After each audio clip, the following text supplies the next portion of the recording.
Assalamualaikum.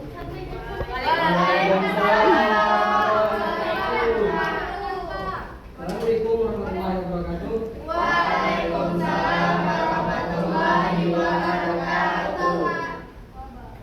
Nah, sebelum kita mulai pelajaran kegiatan belajar mengajar kita pada pagi hari ini, sebaiknya kita membaca doa terlebih dahulu, membaca doa menurut keyakinan kita sendiri ya. Berdoa mulai.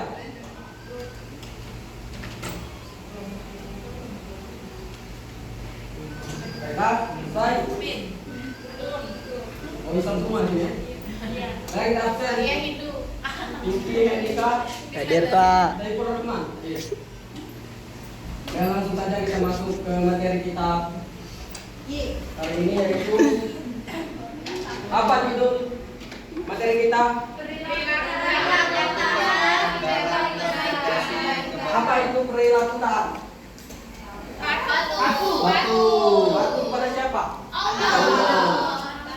Di sekolah patuh kepada siapa? Guru. Pada Bapak. Bapak dan Pak. Kompetisi dalam kebaikan. Seperti apa kompetisi di dalam kebaikan? Tastabikul khair. Yang bisa bahasa Arab.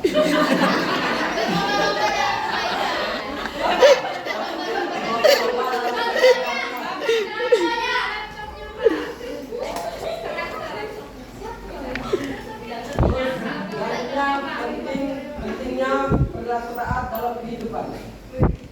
Oh, belum. Definisi perilaku taat. Ini ada kepatuhan terhadap aturan. Kita ambil kepatuhan yang paling tinggi. Kepatuhan seperti apa? Kepatuhan yang paling tinggi? Kepada Allah. Seperti apa? Salat, ibadah, Ya, seperti ibadah, mengikuti aturan, menjauhi larangan. menjauhi larangannya dan lain sebagainya, ya tak? Iya. Ya. Pacaran itu menjauhi atau mendekati larangan? Menjauhi. Iya. Pacaran itu. Caranya. Iya. Menjauhi. Tergantung Bapak. Iya, kita. Bapak pacaran. Dapat jelasin dulu sebentar. Ya. Di sini ada tindakan yang benar, memilih untuk melakukan hal yang benar bahkan ketika kita merasakan kesulitan. Nah, banyaknya anak-anak zaman sekarang ketika mereka sedang merasakan kesulitan, mereka beralih ke hal yang negatif seperti pompa. Apa tuh? Pompa. Hal yang negatif, positif maksudnya. Negatif.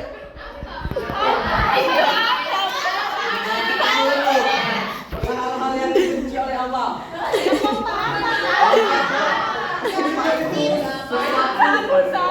Sesuatu kaca yang dibakar. Kalian akan tahu, tapi jangan cari tahu. Mainan golok atau minuman kawa-kawa. Harusnya ketika kita merasakan kesulitan, kita tidak beralih ke sana. Kita mendekatkan diri kepada Allah. Seperti apa mendekatkan diri kepada Allah?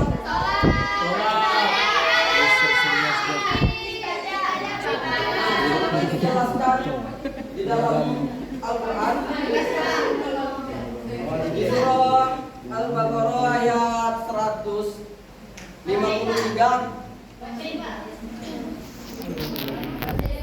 Tempat bunyi,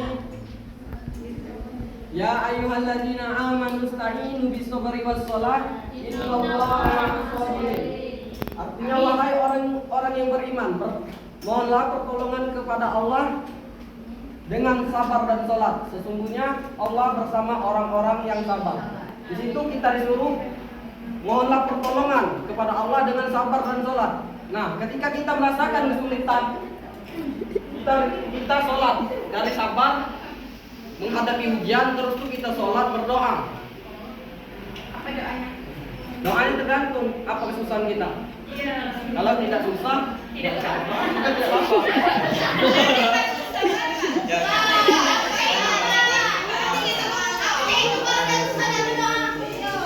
Ya nggak mungkin juga kalian tidak ada kesusahan. Iya. Iya, Pak. Terus kita materi selanjutnya yaitu pentingnya perilaku taat dalam kehidupan, yaitu ketertiban dalam keamanan. Ketika kita ambil contoh di dalam kelas ini ya, misalkan seluruhnya sudah taat, Bapak tidak mungkin menghukum yang telat. Jadi waktu kita tidak habis hanya untuk menghukum yang telat.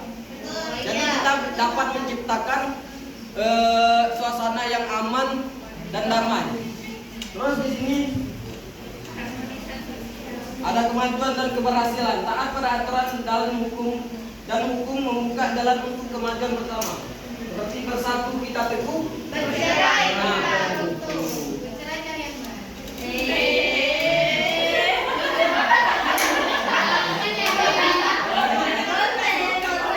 Terus di sini pentingnya perilaku. Kenapa pentingnya perilaku taat?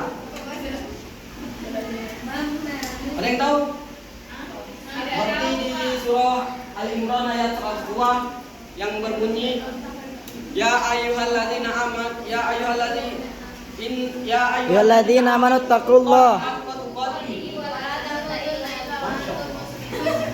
Ya artinya wahai orang-orang yang beriman. Wahai orang-orang yang beriman, bertakwalah kepada Allah dengan sesungguhnya takwa, dan janganlah kamu mati kecuali dalam keadaan muslim, beriman. Nah ini pentingnya ketaatan. Itu saya pernah mendengar waktu saya masih SMA dulu ya. Lupa tapi nama guru saya itu lupa. Dia pernah menyampaikan seperti ini. Ketika kita wafat itu tergantung di perilaku kita, di aktivitas kita sehari-hari. Misalkan kita sering sholat, sering zikir. Nah, di saat kita wafat itu keadaannya sering zikir. Sering kan melihat banyak yang mati dalam keadaan sholat. Dan ada juga yang sering melakukan kemungkaran seperti minum alkohol tadi. Melakukan banyak kan yang mati karena mabuk. Ngepas dengan Messi. Di sini ada kompetisi dalam kebaikan, konsep dan manfaat. Messi yo. Orang mati dalam keadaan buruk gitu. Dalam melakukan kebaikan. Misalkan si Pinky nih, orangnya Rajin. lalai. Hmm. Sedangkan si Ipul, teman sekosannya rajin. Nah, si Ipul harus bisa mendorong dan memotivasi si Pinky agar dia ikut menjadi rajin. Nah, di sini ada manfaat. Memperluas dampak kebaikan. Misalkan di kelas ini ada 1 atau 2 teman kalian yang taat pada kedisiplinan seperti bersiap. Nah, sebelum masuk, jadi teman kalian yang 2 ini membersihkan kelas terlebih dahulu, sehingga teman-teman yang lainnya mendapatkan dampak apa? Yang positifnya dampak apa?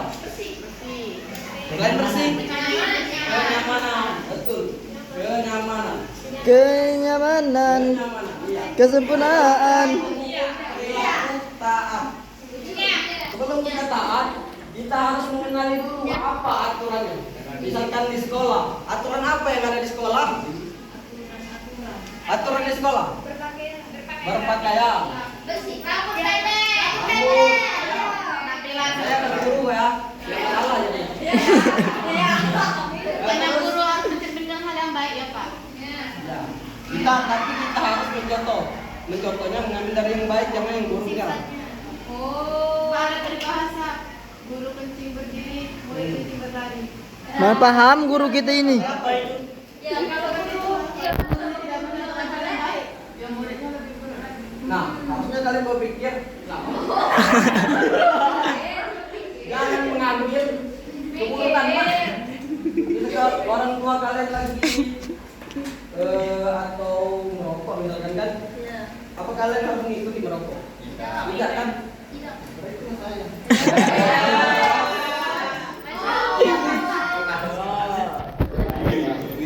Membangun sikap disiplin, latih diri untuk selalu patuh pada aturan. Duduk di sini. Jadi Sejam aturan beda yang di telah dibuat, telah disepakati harus kita patuhi, kita ikuti. Seperti contoh, masuk, misalkan kata bapak jam 7.30 sudah di kelas, berarti jam 7 kita udah berangkat ya, minimal jam 7.15 mungkin udah di kelas ya. Kalu. Di sini ada menunjukkan semangat berkompetisi dalam kebaikan. Yang pertama yaitu membangun keterlibatan, libatkan diri dalam kegiatan positif. Nah, misalkan di kampus LPTT sedang mengadakan kajian yang mendatangkan seperti ulama-ulama atau habaib seperti Aulia Segar atau siapa yang melibatkan diri kita. Kita bisa untuk menghadiri, kita sempatkan untuk datang sehingga kita mendapatkan hal yang positif. Terus di sini ada berkolaborasi, kerjasama dengan orang lain dalam melakukan kebaikan. Nah, boleh apa maksud bahasa gaulnya itu kolom? Kolom. Lalu ada mempraktikkan perintah Tuhan dan kompetisi dalam kebaikan di kehidupan sehari-hari. Kita di sini ada menghormati guru dan orang tua, patuh pada peraturan lalu lintas, membangun teman yang membantu teman yang membutuhkan, menjaga kebersihan lingkungan, berpartisipasi dalam kegiatan sosial.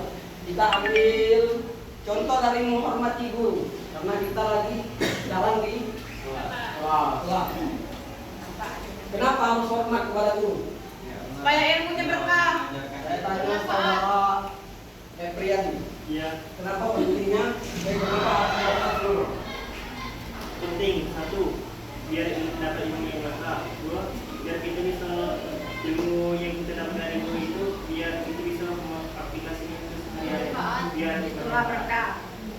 biar kita Ada lagi yang menambahkan tekun. Kenapa harus patuh kepada guru? Alasan?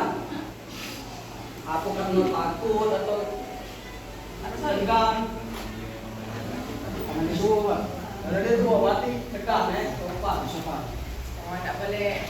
Tapi disuruh orang juga saya bapak sumpah ya dalam surah apa itu.